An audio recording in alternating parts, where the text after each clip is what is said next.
Hey friends, it's your old pal SVH here, coming at you with another daily nugget for Sunday, March the 7th.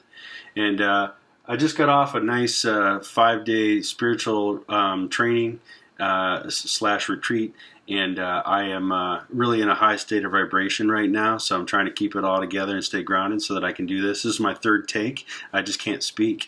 I keep trying to read this, and it keeps coming out the wrong way. So we'll try this again. But today's Bolasaki. Today's daily nugget comes to us from Spiritual Dimensions of Psychology by Hazrat Nugget Khan. Now, this is a collection of different works that he did on all things related to psychology, looking at it from the spiritual dimension or spiritual perspective. So really gets into a lot of really deep study about intuition, inspiration, the mind world, different aspects of the mind, different things within the mental realm and different planes of consciousness. It gets into a lot of that kind of stuff. And I've been working on this a little bit, and since I got off the retreat this morning, I spent a little time digging into these last couple chapters and just dusted off the last chapter here called Revelation. And there's a really great story in here of Moses, and Murshid Hazrat Nugget Khan does a really great job of explaining the allegorical essence of that story and what it really means. So there's a lot of things in the Bible and in other spiritual books that are written in a parable style form. So they tell a story, and if you take the story at face value, you're kind of missing the hidden meaning that's beneath what's being said, because it's saying what it's saying, but it's doing it in kind of a coded or hidden way. So Murshid does a great job here of bringing out the meaning behind this particular story of Moses. So without further ado, from the Spiritual Dimensions of Psychology, chapter Revelation.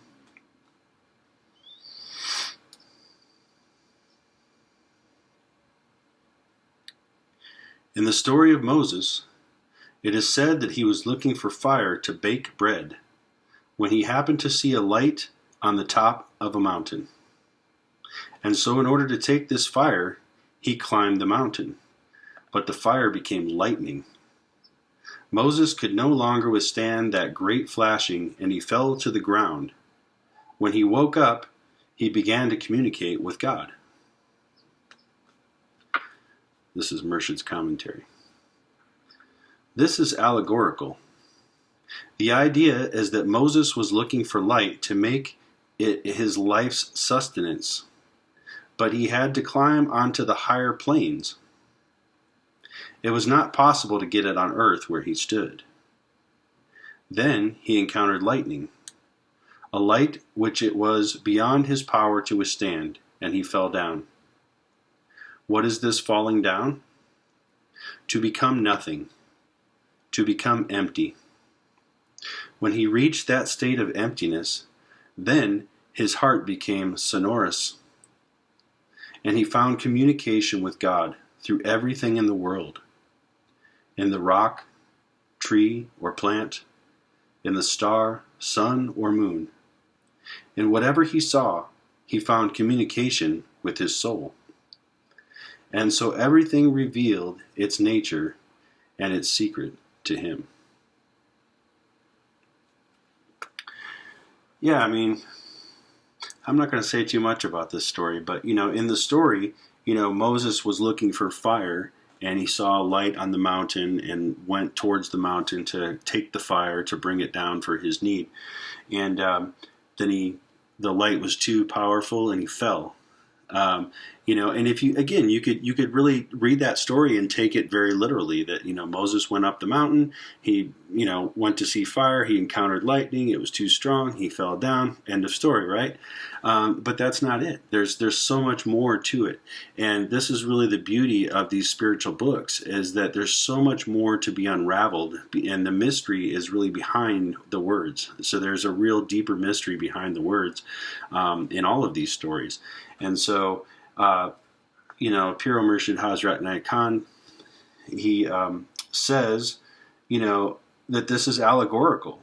And again explains that Moses was actually seeking for the light to sustain himself. the light of the divine light, the light of guidance, the light of sustenance, because we are water and light mostly, and so looking for that light to bring sustenance. And not possible to get it on Earth, so he had to climb the mountain. Right, he had to go to a higher plane, a higher level, to achieve that. That's where on that higher plane he was able to encounter the lightning, see the lightning, so close, and this amazing flash before him of a divine intelligence or divine light, this realization, this flash. And one would think he fell down because of the force of the flash of the lightning, but the falling down is the prostrating. It's the laying yourself at the feet of God, of the divine, laying yourself before that divine light and opening yourself, being open to receive. We talk about the heart as a mirror or a cup. You think of it as a vessel or a chamber. And if it's full of all this stuff, there's no room for the light to come in. So you have to sweep the chambers of the heart. You have to polish the mirror. You have to empty that room, make that akasha, that accommodation for wisdom, for light, for truth to come forth and occupy that space.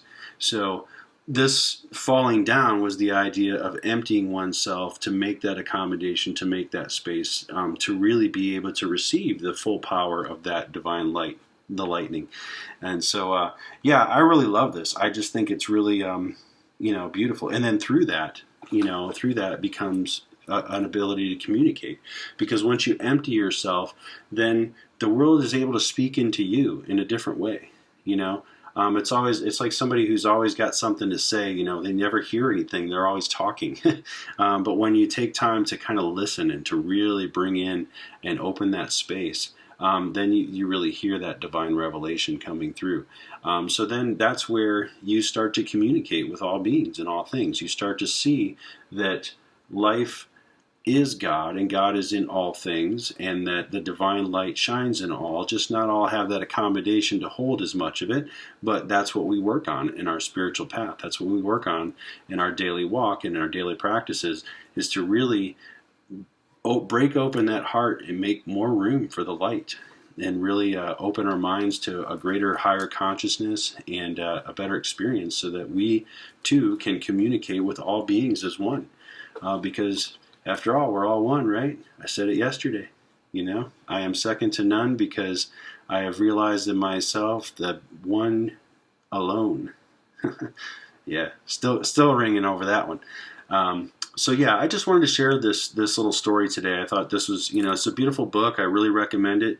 If you go to Saluk Press, it's actually omegapub.com. omegapub.com. And you can pick up a copy of this, and they got it on Amazon as well. You can buy it, but it's always good to get it through Omega Pub, because that does associate with the Anayatiya order that I'm a part of, and definitely helps to support the organization and what we do over there. So, I just wanted to share that today. I thought it was a really cool story. When I read it, I was like, this is really great. This is Daily Nugget worthy. So, hope that you guys enjoyed the little Daily Nugget today, the little story from the book. And again, I appreciate everybody checking these out.